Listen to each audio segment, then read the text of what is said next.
It is a familiar plot device in film and fiction, but debate has long raged over whether spontaneous human combustion really exists or not. So when a coroner in modern-day Ireland declared that 76-year-old Michael Faherty had been killed as a result of it, there were gasps of disbelief around the world. Critics rounded on the verdict, but is mainstream science justified in dismissing the judgment? It was early morning a few days before Christmas 2010 when a neighbour of Mr Faherty in Ballybane, Galway, awoke to the sound of a smoke alarm. Seeing smoke billowing from his house, he immediately sought the aid of the emergency services. When the fire brigade broke into the property, they were met with a sorrowful sight. Mr Faherty lay dead on his living room floor, his body badly burnt. Yet, mixed in with a sense of tragedy, was a feeling of utter puzzlement. The property itself bore hardly any signs of fire damage, save for the floor on which the body lay and the ceiling above. Furthermore, after a thorough inspection of the building, the fire brigade found no evidence of any accelerants, and nothing to lead them to think that Faherty had been a victim of foul play. It is true that the corpse lay close to an open fire, but investigators were satisfied that this was not the cause of the fatal blaze either. An inquest into the death convened in September 2011 under the guidance of Coroner for West Galway, Dr. Ciara McLaughlin. Having pored over expert testimony and assorted academic texts, he reached an astounding conclusion. This fire was thoroughly investigated, and I am left with the conclusion that this fits into the category of spontaneous human combustion, for which there is no adequate explanation. In his 25 years of experience, he had never recorded a verdict like it.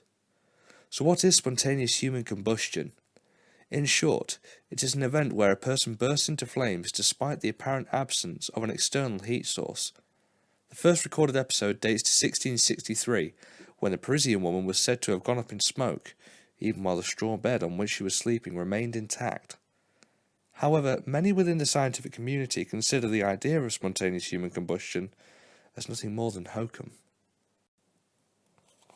One alternative theory is that victims succumb to what is known as the wick effect. In these cases, it is argued, a heat source such as a cinder or cigarette ash sets the victim's clothing alight. At the same time, somewhat gruesomely, the skin splits to expose fatty deposits, so that the clothing acts as a wick and the fat as candle wax. In this way, the fire burns as long as there is fat to feed it, but then dies out, leaving the surrounding environment untainted. That's all well and good, except in some alleged cases of spontaneous human combustion, they involve victims whose internal organs show no signs of fire damage. Furthermore, in the case of Michael Faherty, the coroner explicitly ruled out the fireplace as the source of the blaze, and there was no reported alternative heat sources. And while spontaneous human combustion is by no means a commonly reported phenomenon, it is not without precedent. There have been about 200 reported cases in the last 3 centuries from all corners of the globe. An American, Frank Baker, is one of a very rare group to claim to have survived an episode. According to Baker, he was preparing to go on a fishing trip with a friend in the mid-1980s when, while sitting on a sofa, he suddenly went up in flames. He relates that, as the flames engulfed him, he and his friend were able to smother them before they could do too much lasting damage. His doctor allegedly told him that the fire had burned from the inside out.